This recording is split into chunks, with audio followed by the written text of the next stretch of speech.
Shalom Bapak Ibu yang dikasihi Tuhan. Bapak Ibu, kita berani nggak mengatakan, saya ini adalah orang yang suci hatinya?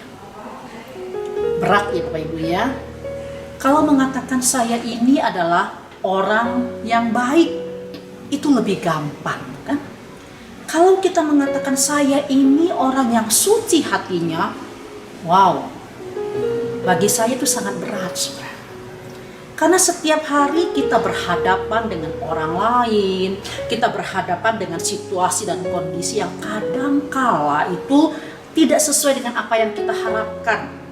Kita sering bertemu dengan orang yang menjengkelkan, bertemu dengan situasi yang tidak mengenakan. Setiap hari waktu kita keluar rumah, kita berkendaraan, saudara sekalian, seringkali kita menemukan orang-orang lain yang berkendaraan pun mereka juga melakukan hal-hal yang boleh dikatakan bisa menimbulkan kejengkelan kita.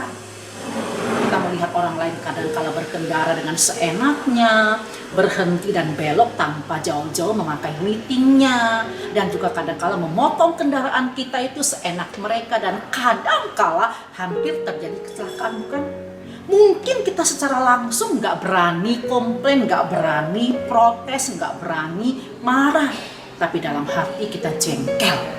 Nah, itu pun berarti, saudara sekalian, kita sudah melakukan hal yang berdosa.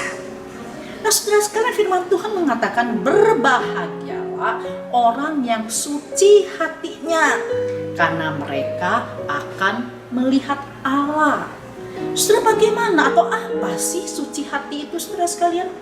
Saudara, seorang yang suci hatinya itu punya pengertian adalah orang yang hatinya itu murni, hatinya itu tulus, hatinya itu sungguh-sungguh berpusat kepada Allah dan kebenarannya.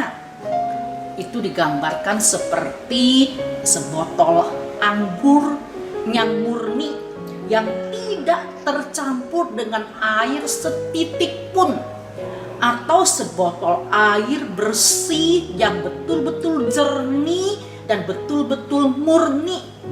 Tidak ada setitik debu pun di sana atau setitik lumpur pun di sana. Jadi saudara sekalian, gambaran orang yang suci hatinya adalah hati orang tersebut betul-betul terjaga, dijagai oleh Tuhan, dijagai dengan sedemikian kuatnya, demikian ketatnya, sehingga hati kita itu betul-betul tertuju kepada Tuhan. Saudara, Daud pernah mengatakan kalimat yang menarik, Tuhan, selidikilah hatiku dan kenalilah akan pikiran-pikiranku. Apakah aku berjalan di dalam jalan yang serong, dan tuntunlah aku di jalan yang benar. Bapak Ibu dan saudara yang dikasihi Tuhan, orang yang suci hatinya adalah orang yang memiliki kepekaan terhadap dosa sekecil apapun dalam hidupnya. Itu seringkali kita tahu apa yang disebut dengan alarm, ya. Mobil kita juga seringkali ada alarmnya.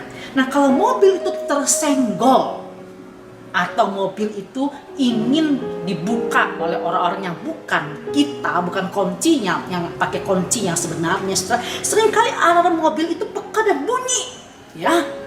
Nah, saudara, orang yang suci hatinya itu adalah seseorang yang dalam kehidupannya tatkala dia melakukan dosa yang kecil sekalipun, alarm hatinya itu mulai berbunyi dan mengingatkan dia, kamu berdosa, kamu melakukan kesalahan, cepat-cepat bertobat.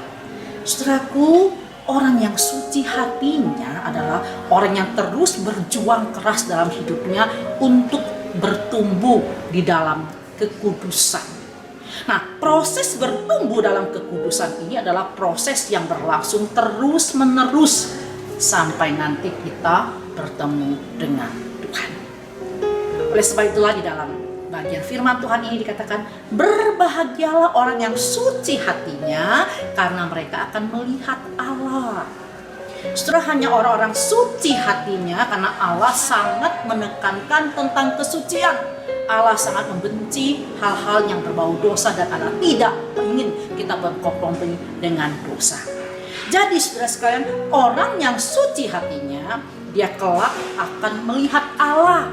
Orang yang suci hatinya tidak mungkin dengan kekuatan sendiri, tapi dengan kekuatan daripada Roh Kudus yang sudah menebus dia, menyelamatkan dia, sehingga pada akhirnya orang yang betul-betul hidupnya suci dan sudah ditebus oleh Allah ini, dia kelak akan bertemu muka dengan muka, melihat Allah secara langsung di kerajaan Allah yang kekal, yaitu di surga mulia.